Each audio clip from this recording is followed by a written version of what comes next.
Il s'organise volontairement à ignorer, bien qu'ayant lu le PV, invoquant ainsi l'article 126 de la loi portant exercice et attribution des OPJ. Du 26 au 27 août de cette année, j'ai conduit à Lubumbashi une délégation des forces politiques et sociales du cadre de concertation que nous avons créé avec d'autres politiciens.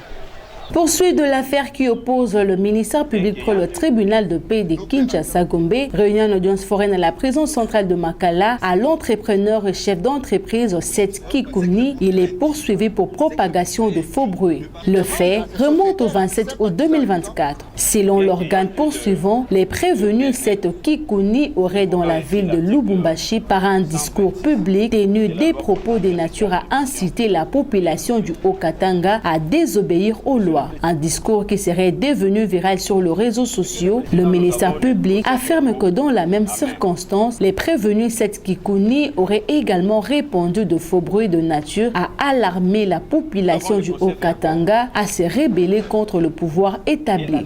À l'audience du jour, les avocats de la partie prévenue demandent au tribunal d'annuler tout le procès-verbaux d'audition de leurs clients devant l'OPJ au motif que ça serait établi sans l'identité de l'OPJ, ni son grade, ni le numéro du dossier. Ces procès-verbaux seraient en violation de la loi. Vous allez vous en rendre compte, Monsieur le Président, qu'un document qu'on pourrait qualifier comme tel, du 3 septembre 2024, établi par un inconnu qui ne s'identifie pas, et je pense que l'auguste tribunal peut avoir la version originale, un inconnu, un parvenu, qui a eu le courage quand même d'auditionner M. Seth Kikouni.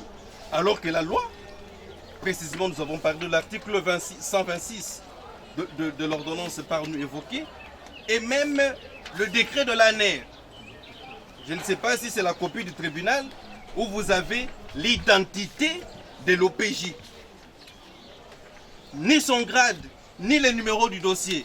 Et donc, un tel PV, Monsieur le Président, pour une bonne administration de la justice, ne peut pas appeler votre auguste tribunal à accorder un droit de cité. C'est par rapport à cela que nous plaidons ainsi pour sa nullité. Qu'on est le pire, parce que ça peut arriver du domaine de la probabilité, parce qu'il est malade. Il a arrêté de prendre ses médicaments parce qu'il a été gardé dans un lieu tenu secret. Il fallait le bon vouloir des individus pour que Seth Kikouni soit présenté devant un magistrat après autant de jours. Et donc, par-delà ce qui a été dit par l'estimé confrère Clovis Omba, que le procès-verbaux de l'ANER sont élaborés par un compatriote qui n'a pas voulu identifier, mieux qui n'a pas voulu s'identifier pour des raisons qui sont siennes, mais aussi M. Kikouni n'a jamais connu la moindre assistance. Et vous savez que la Constitution consacre ce principe. Parce qu'on a tendance à citer une panoplie de textes, on oublie que la Constitution trace le cadre de l'expression de tout le droit des uns et des autres. Pour toutes ces raisons, et pour la bonne administration de la justice, entre guillemets, parce que on entend dans la cité que la justice est malade. Je ne prendrai pas ici le courage de dire, mais de contenir le chef de l'État qui le dit en public, que la justice est malade, de dire sous réserve d'une justice qui soit guérie, peut-être momentanément, nous allons devoir écarter ces procès-verbaux en vue de reprendre l'instruction à Beauvau et nous permettre de connaître les champs sémantiques, les contextes, la nature de la personne qui est censée être jugée devant vous, les cadres d'expression et donner un contenu, je le dis, grammatical, juridique, à chaque concept tel que nous l'avons entendu ici, dans une juxtaposition, je l'avais dit la fois passée, presque hasardeuse pour coller à l'énervement d'une norme légale. C'est un exercice scientifique et je pense que chacun devra serrer la ceinture. Ça va aller très haut. Il s'organise volontairement à ignorer, bien qu'ayant lu le PV, invoquant ainsi l'article 126 de la loi portant exercice et attribution des OPJ. Le ministère public, pour sa part, soutient que ces procès-verbaux ne violeraient pas la loi. Il demande au tribunal de rejeter cette demande. Il s'organise volontairement à ignorer, bien qu'ayant lu le PV, invoquant ainsi l'article 126 de la loi portant exercice et attribution des OPJ. Monsieur le Président, nous avons les procès-verbaux à main. Nous avons les procès-verbaux et la lettre qui a amené ceci au parquet.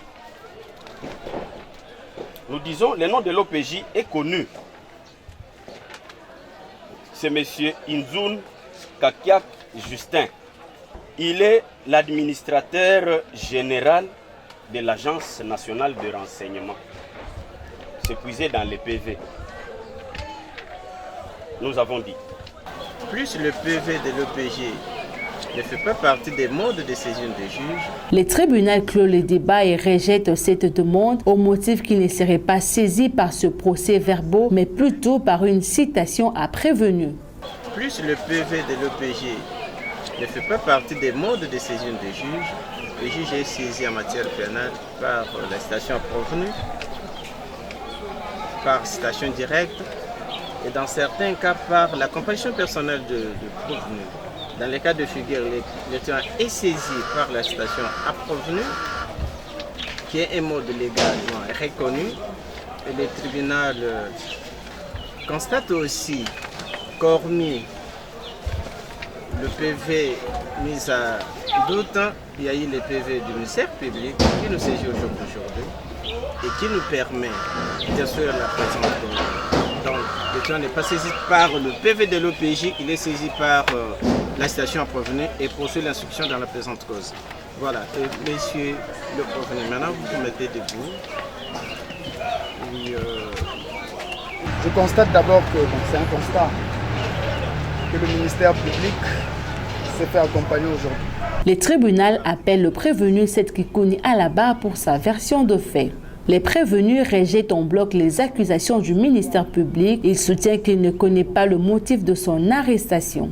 Je constate d'abord que c'est un constat que le ministère public s'est fait accompagner aujourd'hui.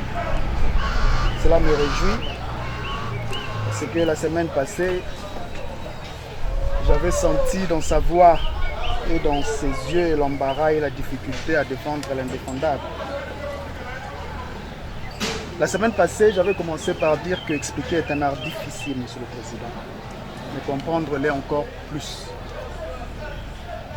Je le répète parce que je ne comprends toujours pas pourquoi cette poursuite a été engagée.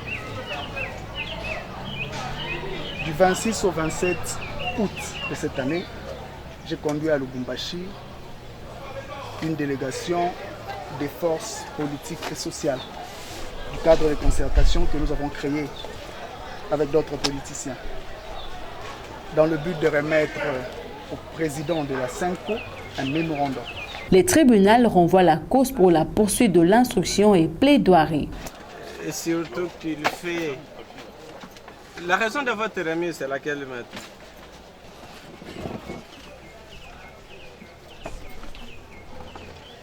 Okay.